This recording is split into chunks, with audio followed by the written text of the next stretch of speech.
Hi అండి. ఈరోజు మన వీడియోలో అయితే వడియాల రెసిపీ అయితే చూపించబోతున్నానండి. ఇవి మార్కెట్ స్టైల్ వడియాలండి. చేసుకోవడం చాలా సింపుల్ అండి.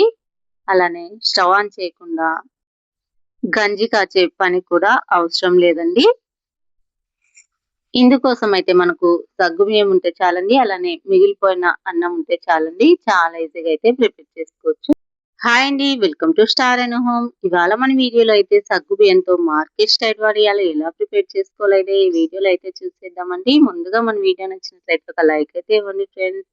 ఇక్కడ ఏదైనా కొలతకి కప్పు కానివ్వండి, గ్లాస్ కానివ్వండి తీసుకోవాలండి. ఇక నేనైతే ఇలా ఈ కప్పునైతే తీసుకున్నానండి, మెజర్మెంట్ కప్పునైతే. ఇందులో ఒక కప్పు దాకా సగ్గు బియ్యాన్ని అయితే కొలిచి తీసుకోవాలండి. లేదంటే మీకు ఎన్ని నచ్చినట్లయితే అన్ని తీసుకోవాలి. ఏ కప్పుతో సగ్గుబియ్యం తీసుకున్నామో అదే కప్పుతో ఒక కప్పు దాకా నీళ్ళనైతే తీసుకోవాలండి. ఇలా 1కి 2 సార్లు వీటిని కడిగి ఒక కప్పు సగ్గుబియ్యానికి ఒక కప్పు నీళ్ళని వేసి రాత్రంతా నానబెట్టుకున్నానండి. ఒకవేళ మీ దగ్గర టైం లేదు అనుకున్నట్లయితే ఒక 2 గంటల సేపు అయితే కంపల్సరీ నానాలి సగ్గుబియ్యం వచ్చేసి. ఇలా నానిన సగ్గుబియ్యాన్ని అయితే ఒక మిక్సీ జార్లో అయితే వేసుకోవాలి. ఇలా మిక్సీ జార్లో వేసిన తర్వాత ఏ కప్పుతో అయితే సగ్గుబియ్యం తీసుకున్నామో అదే కప్పుతో ఒక కప్పు దాకా ఉడికించి పెట్టుకున్న అన్నాన్ని అయితే తీసుకోవాలండి. ఇలా అన్నాన్ని తీసుకోవడం వల్ల మనం చేసే సగ్గుబియ్యానికి మంచి టేస్ట్ అలానే క్రిస్పీగా కూడా ఉంటాయి.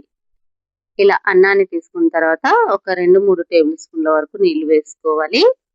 అలానే రుచికి సరిపడా ఉప్పు వేసుకోవాలి. ఇప్పుడైతే మీకు వీలైనంత మెత్తగా అయితే మిక్సీ వేసుకోవాలండి. చూడండి, ఈ కన్సిస్టెన్సీ వచ్చేసి ఇలా థిక్‌గా అయితే ఉండాలండి, గట్టిగా ఉండాలి. ఇలా మనకు వీడియోలో చూపిస్తున్న విధంగా చేసుకున్న తర్వాత మిక్సీ జార్‌లో వేసుకున్న తర్వాత స్పూన్లతో నేను ఇక్కడ 3 బౌల్లలో అయితే కొద్దిగా అయితే వేసుకున్నానండి. నార్మల్‌గా అయితే ఫుడ్ కలర్ అయితే యూజ్ చేయకూడదండి, పిల్లలు తినే పని అయినట్లయితే. నేను కేవలం వీడియోలో కలర్‌ఫుల్ గా కనిపించడం కోసం అని మాత్రమే చూపిస్తున్నాను చూడండి.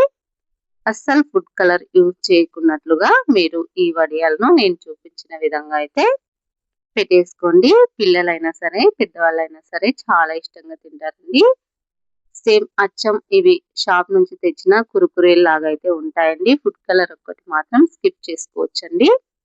ఇలా నేను ఇక్కడ గ్రీన్ కలర్ అలానే ఆరెంజ్ కలర్ ఫుడ్ కలర్ అయితే కలుపుకొని పైపింగ్ బ్యాగ్ లో లేదా పాల కవర్ లో అయితే వేసుకొని చిన్నగా హోల్ పెట్టి లాస్ట్ లో కవర్ చేసి ఒక రబ్బర్ బ్యాండ్ అయితే వేసుకోవచ్చండి. ఇక్కడ నేను ఆరెంజ్ ఫుడ్ కలర్ అయితే వేసి ఇలా మీకు వీడియోలో చూపిస్తున్నాను చూడండి. ఇలా ఆరెంజ్ ఫుడ్ కలర్ వేసుకున్న తర్వాత ఇలా చిన్నగా వన్ లాగా పెట్టుకున్నట్లయితే పిల్లలకు చూడడానికి చిన్నగా ఉంటాయి, అలానే బాగా ఉంటాయండి. తినడానికి కూడా చాలా ఇష్టంగా తింటారు. ఎప్పుడు ఒకే రకమైనటువంటి వడియాలు కాకుండా ఇలా వెరైటీగా కూడా పెట్టినట్లయితే పిల్లలకు చాలా బాగా నచ్చుతుందండి. ఇలా అన్ని వడియాలను కూడా ఒక కవర్ మీద వేసుకోవాలండి. లేదు అన్నట్లయితే క్లాత్ పైన కూడా వేసుకోవచ్చు. ఇవి ఎలాగా కూడా ఉడకబెట్టలేదు కాబట్టి నేనైతే ఇక్కడ కవర్ పైన వేస్తున్నానండి. చాలా ఈజీగా అయితే వచ్చేస్తాయని చెప్పేసి మీరు ఒకవేళ క్లాత్ పైన కూడా వేసేసుకోవచ్చండి. ఇలా మొత్తం అన్ని వడియాలను కూడా వేసేసి ఫ్యాన్ కింద ఒక రోజు నైట్ అంతా ఉంచినట్లయితే మనకు మార్నింగ్ కల్లా చక్కగా డ్రై అయిపోతాయండి. చాలా కరకరలాడుతూ అయితే వస్తాయండి. చూడండి, నేను ఇక్కడ మార్నింగ్ అయితే ఒక 2 గంటల సేపు లేదా ఒక గంట సేపు అయితే ఎండలో అయితే కంపల్సరిగా ఉంచుకోవాలండి. ఇలా ఉంచుకోవడం వల్ల మనకు సంవత్సరం అంతా కూడా ఈ వడియాలు నిల్వ ఉంటాయి. మరి మన ఛానల్లో ఇలాంటి వడియాల రెసిపీస్ అయితే చాలా అంటే చాలా ఉన్నాయండి. ఒక్కసారి మీరు కూడా చూసి మీకు నచ్చినట్లయితే లైక్ చేయండి, షేర్ చేయండి, మన ఛానల్ని సబ్స్క్రైబ్ చేసుకోండి. కొంతమంది గంజి కాయడానికి అలానే వడియాలు చేయడానికి కూడా రాదండి. అలాంటి వాళ్ళకైతే చాలా ఉపయోగపడతాయండి ఈ మార్కెట్ స్టైల్ వడియాలు అయితే. తప్పకుండా ట్రై చేసి మీరు కూడా ట్రై చేసి ఎలా వచ్చిందో కూడా కామెంట్స్ ద్వారా తెలియచేయండి. Thank you.